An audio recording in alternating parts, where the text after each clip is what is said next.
So this is a sagittal section of head neck face region. यहाँ पे हम क्या देख पा रहे हैं? This is first of all scalp. Scalp has got the following layer. Outermost layer is skin. After skin there is connective tissue that is full of blood vessels. Then aponeurosis, which may be occipitofrontalis, temporalis. Aponeurosis. After aponeurosis there is loose areolar tissue which enables a free movement. You can see free movement from the vault. The scalp can move freely due to this loose areolar tissue. And then this pericranium. After this pericranium, this is upper table. This is pericranium, this is upper table. Below there is a lower table, and between the upper table and lower table there is a slightly porous dipole stand. First of all there is pericranium. Pericranium is tough, as also endocranium is also tough. After that there is a compact area, that is upper table. Lower table is also compact. In between there is a slightly porous area, because dipole stand means from upper table some strands come and some lower table some strands come and they get interlocked like this. Now इसके बाद here you can see endocranium. Endocranium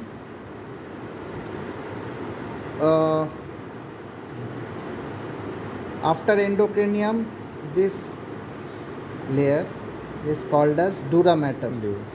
Dura mater is this name is coming from durability. This layer gives durability, or this layer protects the cerebrum and cerebellum. So dura mater have some double folds and some sinuses in between those folds. First of all, this double fold, from each hemisphere dura mater is coming like this, and a double fold is coming between two hemispheres. This is called as falx cerebrum. Now between cerebrum and here there is cerebellum, there is a double fold that is called as tentorium cerebelli, and between two cerebellum there is falx cerebellum. These are double fold. Now there are some sinuses between the folds.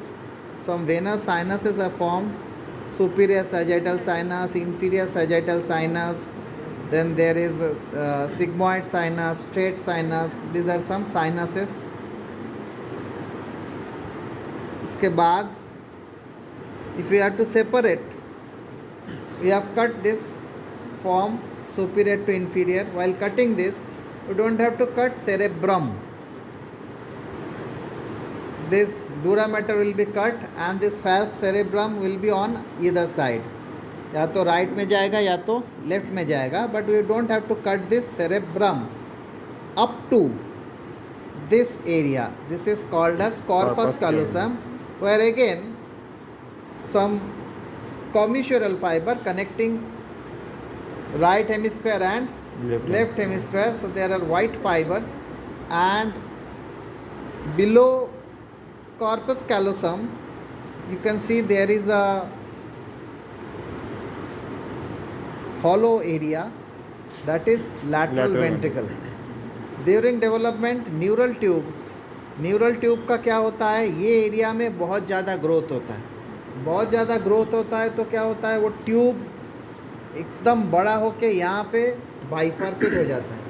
वो जो tube के अंदर का lumen है वो bifurcate होके यहाँ पे क्या बनाता है, lateral ventricle. And this lateral ventricle, if you move inside, here there is anterior horn and here there is posterior horn, and lateral ventricle connecting here, this foramen is called as foramen of Monro.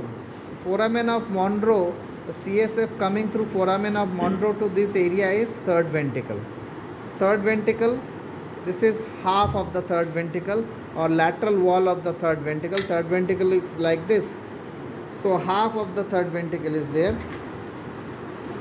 So this is the lateral wall of third ventricle, which is mainly showing thalamus and hypothalamus. Between thalamus and hypothalamus there is interthalamic sulcus, and that interthalamic sulcus continues here as aqueduct of Sylvius. That aqueduct of Sylvius comes within this cerebellum as fourth ventricle. Okay. Now here thalamus, both side thalamus are attached by a small area that is called as interthalamic adhesion. Interthalamic adhesion, that is not like corpus callosum. It is not a solid structure that has to be cut. That is adhesion, like sticker. You have to just separate right thalamus and left thalamus. They are adhere. Okay. Now after that, this area you can see Sella, Turcica. Just this is sphenoidal air sinus. So this is the sphenoidal rostrum. Just above there is Sella Turcica, where lodges the pituitary gland. Here also we be able to see optic chiasma in other model. We can see inferiorly there is optic chiasma and mammillary body is also visible here. Now this is part of the circle of Willis. From that circle of Willis, some fiber goes above medially, penetrating the cerebrum. Anteriorly some penetrates, they are called as anterior perforating substance. Posteriorly some penetrate, they are called as posterior perforating substance. So third ventricle, below third ventricle you will get optic chiasma, you will get mammillary body, you will get anterior perforating substance, posterior perforating substance, roof. Here you will get corpus callosum, choroidal plexus. Okay. Now from circle of Willis, one artery goes to the orbit, towards the orbit, that is ophthalmic artery. Okay. Now here air sinuses. This is frontal air sinus. These are ethmoidal air sinuses. You can get a bubbling sound here. Small ethmoidal air sinuses are there. This part, these small things are called as anterior group. These are middle group, and these teeny sinuses are posterior group. Posterior group is very much near to the sphenoidal air sinus. Okay. So anterior group of ethmoidal air sinus, middle group of ethmoidal air sinus, and posterior group of ethmoidal air sinuses. Anterior and middle, they are connected by this infundibulum. Infundibulum, which through here there is what? Lunate, hiatus semilunaris. Hiatus semilunaris. Now this infundibulum goes behind and drains into middle meatus through hiatus semilunaris. So this is frontal air sinus, this is anterior and middle group of ethmoidal air sinus. Here there is infundibulum. Infundibulum receives all this drainage and drain into middle meatus through hiatus semilunaris. In this lateral wall, you will get, apart from this middle meatus, this is inferior meatus, this is inferior meatus, this is middle meatus, this is superior meatus, and this is supreme meatus. Now look carefully, this supreme meatus is very much near to the sphenoidal air sinus. So sphenoidal air sinus and posterior group of ethmoidal air sinus, they may drain into supreme meatus. Posterior group of ethmoidal air sinus and sphenoidal air sinus may drain into directly supreme meatus. But frontal air sinus anterior group of ethmoidal air sinus, Middle group of ethmoidal air sinus, and even maxillary air sinus that drain into middle meatus through hiatus semilunaris. Okay. Now lateral wall have this part anteriorly which is called as vestibule of lateral wall, vestibule of nose. Also septum, nasal septum also have its vestibule. Now below that, this is hard palate and this is soft palate. Up to this much is, if you palpate, this is hard palate, and this is soft palate. And this is upper lip, this is lower lip, this is teeth of upper jaw, and these are teeth of lower jaw.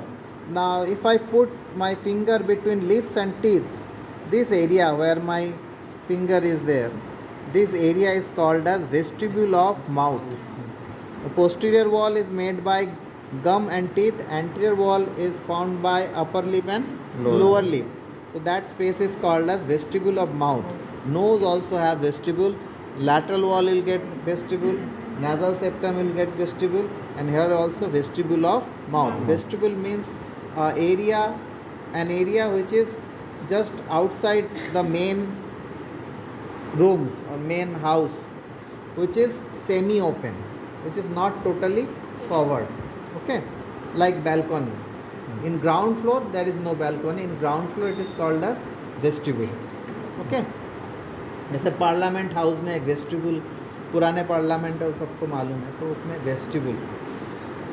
तुम्हारे classroom के बाहर जो corridor रहता है, that is also called vestibule. Okay. Now this is pharynx. The pharynx, roof of the pharynx is made up of sphenoid का कौन सा part? Rostrum. And from this side it is coming occipital bone. This is foramen magnum of occipital bone. After foramen magnum of occipital bone, this much part is called as basilar part of occipital bone. So roof of pharynx is formed by base of skull. कौन सा part?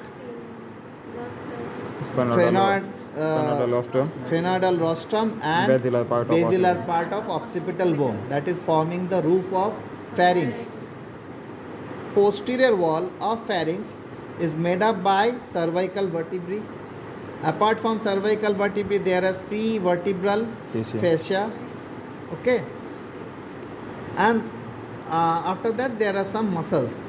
Now anteriorly it is open in three different chambers. First of all, this nasopharynx is opening into posterior nares, and this part is called as nasopharyngeal isthmus.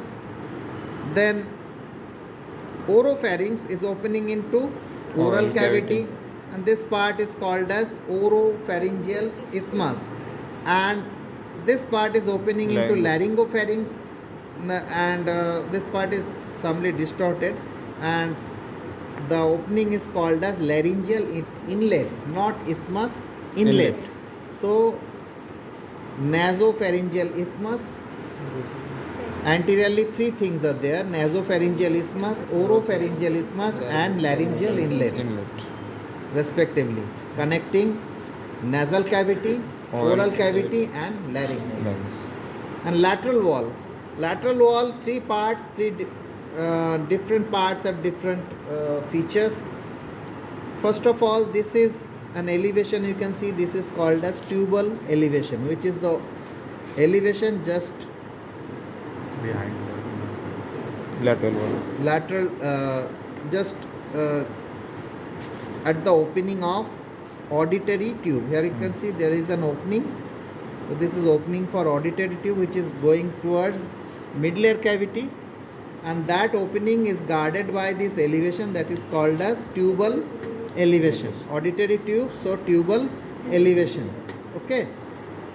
This line is nasopharyngeal isthmus. Now here you can see, here there is pharyngeal bursa, and pharyngeal tonsil. Here there is palatine tonsil, and here there is lingual tonsil. This is anterior 2/3 of the tongue. This is posterior 1/3 of the tongue. In posterior 1/3 of the tongue, you'll get lingual tonsil. In soft palate, you'll get palatine tonsil, and here there is pharyngeal tonsil. So these 3 points here, and similar 3 points on that side. So it forms a diamond. That diamond or pentagon is called as pentagon of tonsillar defense or internal defense or pharyngeal defense, and that is also called Wilder's ring.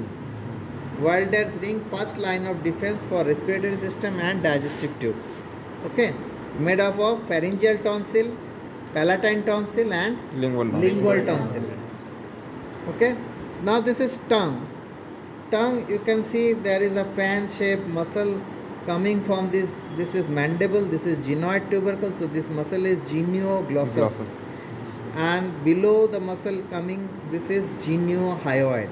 This muscle is geniohyoid, and this muscle all over straight, that is genioglossus.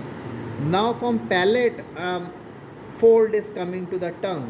This fold is coming from palate to tongue. That is palatoglossal fold. Palatoglossal fold. Beneath this palatoglossal fold, there is palatoglossus muscle. Palatoglossus muscle, but palatoglossal fold. Now, from palate to pharynx, you can see there is also a fold. This is called as palatopharyngeal fold. Palatopharyngeal fold, and within that fold there is palatopharyngeus muscle. And there is also a fold that is glossopharyngeal fold containing glossopharyngeus muscle. Okay, so 3 fold and 3 muscles are there. And laterally also you can see there is a fossa, which is also called as pyriform fossa. This pyriform fossa also called as smuggler's pouch, because diamonds used to be kept here for smuggling. Okay, so this is called as smuggler's pouch. Okay, so these are the all features. Now larynx is just below this structure. Larynx उतना clear नहीं है, थोड़ा distorted हो गया यहाँ पे. larynx some other day will discuss. Okay, एक एक करके